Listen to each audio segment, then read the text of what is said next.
Hi guys, welcome to I dream. నేను మీ చాణక్య.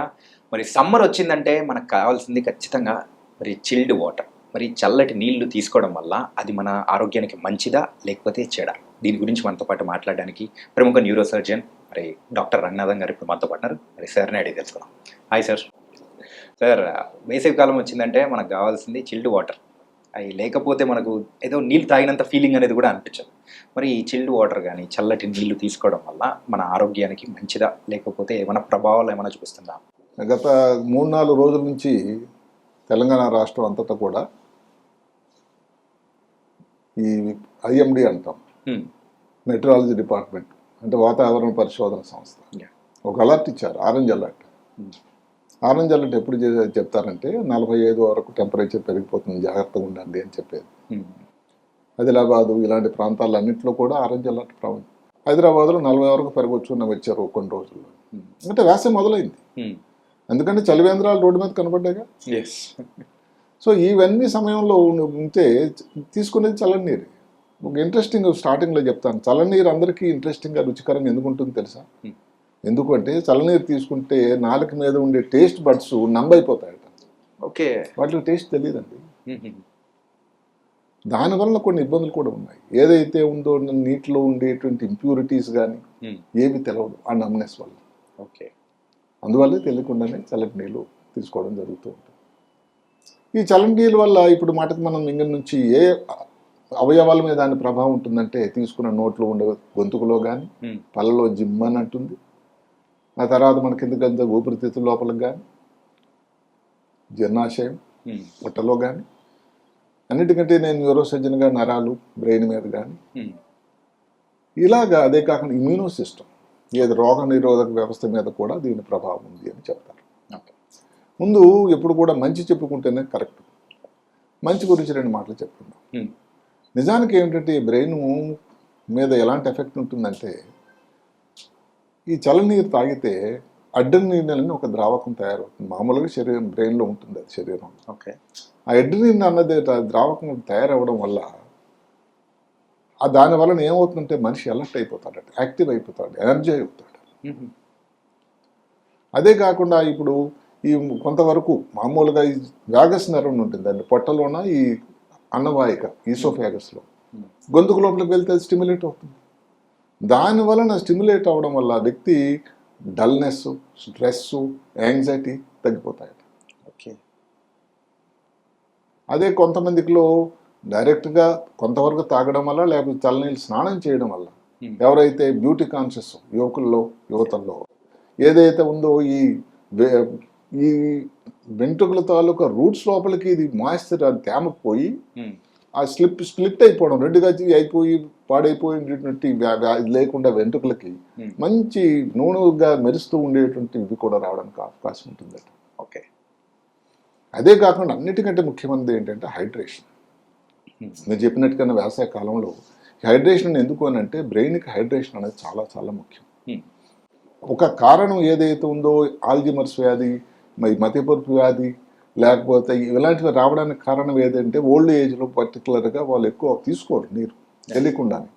ఆ dehydration వల్ల ఇంకా ఇబ్బంది వస్తుందని కూడా ఒక పద్ధతి ఉంది. సో హైడ్రేషన్ వల్ల కూడా బ్రెయిన్ తాలూకా ఉత్తేజంగా ఉండి యాక్టివ్గా ఉండి ఇబ్బందులు రాకుండా ఉండడానికి దోహదకారి చేస్తుంది. ఇది ఒకటి. ఇప్పుడు నాన్నకి 2 వైపులు ఉంటుంది కదా కోణం. ఇప్పుడు రెండోది చూసుకున్నట్టయితే ఇబ్బందులు, ఇప్పుడు ఎవరికైతే తలనొప్పి ఉందనుకోండి, మైగ్రేన్ వ్యాధి, అలాంటి వాళ్ళు కానీ ఈ చల్లని నీళ్ళు తీసుకుంటే అదే దిగ్నీకృతం అవుతుంది. అదే కాకుండా ఇప్పుడు చల్లని నీళ్ళు తీసుకున్నారు, స్పైనల్ కార్డ్లో ఒక ఇది ఉంటుంది, ఏది నరాలు, ఆ నరాలు నంబైపోతాయి చల్లగా. ఓకే, అక్కడ నుంచి సంకేతాలు ఏది బ్రెయిన్కి వెళ్ళి హెడేక్ ఎక్కువ అవుతుంటుంది. ఇందాక చెప్పుకున్నట్టుగా చల్లని నీళ్ళు కానీ పర్టికులర్గా రిపీటెడ్గానే తీసుకునేటట్టయితే, చల్లటి వాతావరణంలో కానీ ఉండేటట్టయితే ఒక పరిస్థితి ఉంది, కోల్డ్ ఫ్రీజ్ అని. అక్కడ ఏమిటంటే ప్రాబ్లము, ఈ శరీరంలో ఉండేటువంటి టెంపరేచర్ని, వేడిని కంట్రోల్ చేసే ఒక వ్యవస్థ ఉంది. దాన్ని కోర్, బయట మనం చూసే టెంపరేచర్ వేరు, కోర్ టెంపరేచర్ అంటారు మధ్య భాగంలో, ఇన్సైడ్. ఆ టెంపరేచర్ కానీ ఇప్పుడు ఎక్కడైనా చల్లని ప్రదేశాల్లోకి వెళ్ళారు, నేను ఎప్పుడు నథులా బైపాస్ అని అక్కడికి సిక్కిం దగ్గరికి వెళ్తే, మన బార్డర్ సెక్యూరిటీ ఫోర్సు చైనా వాళ్ళతో ఎదురెదురుగా నిలబడి అంత చలి ప్రాంతంలో నిలబడ్డం నిజంగా నాకు చాలా కష్టం అనిపించింది చూస్తే. ఓకే. అలాంటి ఉన్న వాళ్ళకి కూడా ఇలాంటి ప్రాబ్లమ్స్ ఎక్కువ.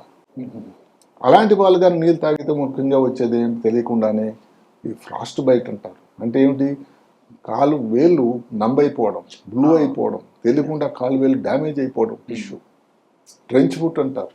ఇలాంటివి హైపోథెర్మియా అంటే తెలియకుండానే టెంపరేచర్ ఇంకా తగ్గిపోవడం. ఓకే. ఇలాంటి ఇబ్బందులు కూడా వస్తూ ఉంటాయి. అన్నిటికంటే ముఖ్యమైనది దాని గురించి చాలా స్టడీస్ వచ్చింది ఏంటంటే కాగ్నిటివ్ ఫంక్షన్, అంటే బ్రెయిన్ తాలూకా మేధాశక్తి. దాని మీద చల్లటి నీళ్ళు కానీ రోజు కానీ చల్లటి నీళ్ళు తాగినట్టయితే మేధా సంపత్తి ఏదైతే ఉందో, అనాలిసిస్ కానీ, మెమరీ, తర్వాత మంచి చెడు మధ్య డిస్క్రిమినేషను, ఇలాంటివి ఏవి అన్నిటి మీద గుంటు పడుతుందట. దానికి కారణం ఏంటంటే మెదడు లోపల ఈ మధ్యకాలంలో కనుక్కున్నది ఒకటి ఏంటంటే బ్రెయిన్ ఇన్సులిన్ పాత్వే అని ఒకటి ఉంది. ఓకే. ఇన్సులిన్ అనేది పొట్టలో ప్యాంక్రస్లోనే కాదు, ఇప్పుడు బ్రెయిన్ ఇన్సులిన్ పాత్వే అని కూడా ఒకటి ఉంది. ఆ పాత్వే అన్నది కూడా దానిలో ఇబ్బంది పడుతుంది. అదే కాకుండా కొన్ని ఈ మెదడు లోపల న్యూరో ట్రాన్స్మిటర్స్ అని ఉంటాయి. అంటే మనం సంతోషంగా ఉండడానికి, యాక్టివ్గా ఉండడానికి రకరకాల కార్యక్రమాలు, గాబా అలాగే గ్లూటామేట్ అని, ఈ రేషియో కూడా మారుతూ ఉంటుంది. అన్నిటికంటే ముఖ్యంగా ఇంకేమిటి, ఈ బ్రెయిన్ లోపల ఏదైతే ఆల్జీమర్స్ వ్యాధి టైంలో మనం ఒకటి చెప్పుకుంటాం ఎమలాయిడ్ బీటా అని. ఈ చల్లటి నీరు తాగడం వల్ల ఎమలాయిడ్ బీటా అన్నది ఏదైతే ఉందో పేరుకుపోవడం అన్నది మెదడు లోపల ఉండే కణాల లోపల తయారవుతుంది. కాబట్టి ముందు ముందు ఈ ఆల్జీమర్స్ వ్యాధి లాంటిది రావడానికి ఆస్కారం ఉంటుంది. అంటే ఉన్నది కూడా ఎక్కువ అయ్యే అవకాశాలు కూడా ఉంటాయి. ఓకే. అందువల్ల ఈ కాగ్నిటివ్ ఫంక్షన్ అనేది డెఫినెట్గా దీనివలన డ్యామేజ్ అవుతుంది, మేధా సంపత్తి అని కూడా ఉంటుంది. ఓకే. అదే కాకుండా ఎవరికైతే మీరు ఆల్రెడీ మీకు ఇమ్యూనో వ్యవస్థ తక్కువలో ఉందనుకోండి, అలాంటి వాళ్ళు కానీ తాగేది ఇంకా ఇమ్యూనో వ్యవస్థ ఇబ్బంది అయిపోతుంది. సరే సార్, మనం ఏదైతే కోల్డ్ ఫ్రీజ్ గురించి అయితే చెప్పుకున్నాం, అలాగా బ్రెయిన్ లోపల ఇప్పుడు ఇదే మన ఇంకోటి చూసుకోండి, వ్యాగస్ నెర్వ్ స్టిమ్యులేట్ అవ్వడం వల్ల మంచి జరుగుతుంది, దానివల్ల యాంగ్జైటీ తగ్గుతుందని అన్నాం. ఇదే కానీ ఎక్కువ తీసుకునేటట్టయితే, అదే కాకుండా ఇప్పుడు హీట్ ఎగ్జాస్ట్ అని ఒక మాట ఉందండి. అంటే ఇప్పుడు ఆల్రెడీ టెంపరేచర్ చాలా ఉంది, అందులో హీట్లో 3 రకాలు ఉంటాయి: heat cramps, heat exhaustion, heat syncope అని అంటాం. మొదటిది ఇప్పుడు మన క్రికెటర్లు ఆడుతున్నారు, సడన్గా క్రాంప్స్ వచ్చి వాడు రిటైర్డ్ హట్ అని అంటాం. అవును సార్. వాళ్ళు కొంచెం వాటర్ తాగి కానీ సెటిల్ అయిపోతారు. నెక్స్ట్ వచ్చేది హీట్ ఎగ్జాస్షన్. అంటే ఏమిటి, విపరీతంగా స్వెట్ అయిపోతుంది, సాల్ట్ బయటకు వెళ్ళిపోతుంది, వీక్ అయిపోతారు, నడవలేని పరిస్థితి అవుతుంది, హాస్పిటల్ అడ్మిట్ అయ్యి ఐవి ఫ్లూయిడ్స్ కూడా ఇవ్వాల్సిన అవసరం ఒక్కోసారి పడవచ్చు. ఓకే. అలాంటి వాళ్ళు కానీ ఎక్కువగానే ఈ చల్లనీళ్ళు తాగితే దానివల్ల ఏమవుతుందంట, ఈ వ్యాగస్ నర్వ్ ఎక్కువగా స్టిమ్యులేట్ అయిపోయి పేషెంట్ అన్కాన్షియస్ కూడా అయిపోవచ్చు. అంటే ఇప్పుడు ఏదైతే మంచి దానివల్ల ప్రభావం ఉందో కొంత చెడు ప్రభావం.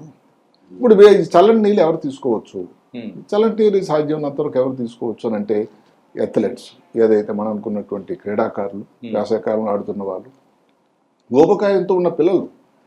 అసలు కొంత ఉపయోగం ఏంటంటే గ్యాస్ట్రోఇంటెస్టిన్ సిస్టంలో గ్యాస్ట్రోఇంటెస్టిన్ తాలూకు మొటిలిటీ పెరగడానికి కూడా ఉపయోగం ఉంటుంది ఈ చల్లనీళ్ళు. లావు ఉండే వాళ్ళు బరువు తగ్గడానికి ఒక పద్ధతి ఉంది. ఓకే. ఎవరికైతే బీపీ కారణాంతరాల వల్ల చాలా చెమట అయిపోయింది, బయట అలిసిపోయాడు, వాళ్ళకు కూడా ఈ చల్లనీళ్ళు తీసుకుంటే నెమ్మదిగా ఈ బీపీ పెరగడానికి కూడా అవకాశం ఉంటుంది. అదే కాకుండా మనం చెప్పుకున్నాం, ఏదైతే డిహైడ్రేషన్ కాకుండా ఈ బ్రెయిన్లో వచ్చేటువంటి వ్యాధి డీజనరేటివ్ డిజీజ్ అంటాం, ఆల్జీమర్స్ వ్యాధి కానీ, మల్టిపుల్ స్క్లెరోసిస్లో కానీ, ఇలాంటి వాటిలో కూడా చల్లటి నీరు తీసుకున్నట్టయితే చాలా ఉపయోగకరంగా ఉంటుంది అని అంటాం. ఇక్కడ ఈ చల్లని నీరు వేడి నీళ్ళ కోసం ఒక క్వశ్చన్ వస్తుంది. ఆబ్వియస్లీ ఇక్కడ బేసికల్లీ చల్లని నీరు వేడి నీరు ఏదైనా మంచిదే. ఇప్పుడు మాటకి ఈ హీట్ ఎగ్జాషన్ ఉందనుకోండి, అప్పుడు వేడి నీళ్ళు ఇవ్వకూడదు కదా, డిహైడ్రేషన్ ఆల్రెడీ ఉంది, ఇంకా వేడి నీళ్ళు ఇస్తే ఇంకేంది పులి మీద బొట్టలాగా ఉంటుంది. అంతేగా. అయితే వేడి నీళ్ళలో ఏమిటంటే కొన్ని లవణాలు ఏది దాంట్లో సాల్ట్ వాసన కానీ లేకపోతే కాల్షియం తాలూకది కానీ వేడి చేయడం వల్ల బయటకు తెలుస్తుంది. ఆ దాని నుంచి వచ్చేటువంటి ఆవిరి దాని వల్ల కూడా స్మెల్ బయటకు తెలుస్తూ ఉంటుంది. అందువల్ల వేడి నీళ్ళు అందులో కానీ ఏదైనా తేడా వచ్చిందంటే మనం వేడి నీళ్ళు తీసుకోం. చల్లని నీళ్ళలో మనం చెప్పుకున్నట్టుగా ఏదైతే టేస్ట్ బడ్స్ అంత నమ్మ అయిపోవడం వల్ల తెలియకుండానే తీసేసుకుంటాం. దానివల్ల కొన్ని ఇంప్యూరిటీస్ కూడా లోపల తీసుకోవడం అంటే జరుగుతుంది. సార్ యూజువల్గా సమ్మర్లో ఎర్రటి ఎండలోంచి మనం ఇంట్లోకి వచ్చిన తర్వాత వెంటనే మనం వెళ్ళి ఫ్రిడ్జ్లో ఉన్న వాటర్ తీసి గడగడ తాగుతూ ఉంటాం. సో అలా ఇమీడియట్గా ఎండలోంచి వచ్చిన తర్వాత తాగడం వల్ల ఏమైనా ఎఫెక్ట్ ఏమన్నా ఉంటుందంటారా? అంటే అదే చెప్పాం కదా, ఇప్పుడు ఎంత మనం తీసుకున్నాము, ఎన్నిసార్లు కంటిన్యూస్గా తీసుకున్నాం, ఒకసారి ఒక గ్లాస్తో ఒక అరగంట ఒక గ్లాస్ తీసుకుంటే ప్రాబ్లం అనేది కాదు అక్కడ. ఓకే. ఎక్కువగానే తీసుకునేటట్టయితే సడన్గా ప్రాబ్లం రావడానికి ఆస్కారం ఉంది కూడా. ఏదైనా కానీ ఇప్పుడు మాటకి వ్యాగస్ నెర్వ్ స్టిమ్యులేట్ అయింది అనుకోండి, దానివల్ల ఇబ్బంది ఉంది కదా. ఏదైనా అతి సర్వత్రా హేతువు. అది కాకుండా ఏదో మామూలు మా మోతాదులో కానీ తీసుకున్నట్టయితే దానివల్ల అప్పటికి ఫ్రెష్గా ఉంటుంది. కానీ ఇందాక చెప్పినట్టుగా ఏంటంటే మరి దానిలో ఉన్నట్టు ప్యూరిటీస్ అవన్నీ, క్వాలిటీ ఆఫ్ ది వాటర్ కానీ మనం ఆలోచించాల్సిన అవసరం అయితే ఉంటుంది. సమ్మర్లో చల్లనీళ్ళు ఎంత టెంపరేచర్ వరకు తీసుకుంటే బెస్ట్ అంటారు సార్? అంటే జనరల్గా టెంపరేచర్ అనేది ఫిక్స్డ్గా ఏం లేదు. వేడి నీళ్ళు కానీ లూక్ వామ్ వాటర్ ఎప్పుడు కూడా అసలు ఆసియా ఖండంలో మీరు నమ్ముతారా, చల్లనీళ్ళు తాగే కన్నా ఈ మధ్య కాలంలో అది వెస్టర్న్ సాంప్రదాయం. అసలు ఏషియా ఖండంలో ఎక్కువగా కొంచెం గోరువెచ్చని నీళ్ళు తాగుతారు ఎక్కువ మంది. అది ఆరోగ్యదాయకం అని అంటారు. వేసవకాలంలో కూడా అవి తీసుకుంటారు. దానివల్ల ఇంప్యూరిటీస్ అన్ని దాని ఫిల్టర్ అయిపోతాయి. దాని రుచిని బట్టి తెలుస్తుంది. రుచి లేకపోతే మీరే అప్పుడు తాగరు. మీరు గడగడమని పూర్తిగా బాటిల్ తాగేసినా కానీ చల్లని నీళ్ళు తెలియదు కదండి, టేస్ట్ తెలియదు. ఎందుకంటే మీ టేస్ట్ బడ్స్ నంబ్ అయిపోయినాయి. అందువల్ల దాని ఇబ్బంది దానికి ఉంది.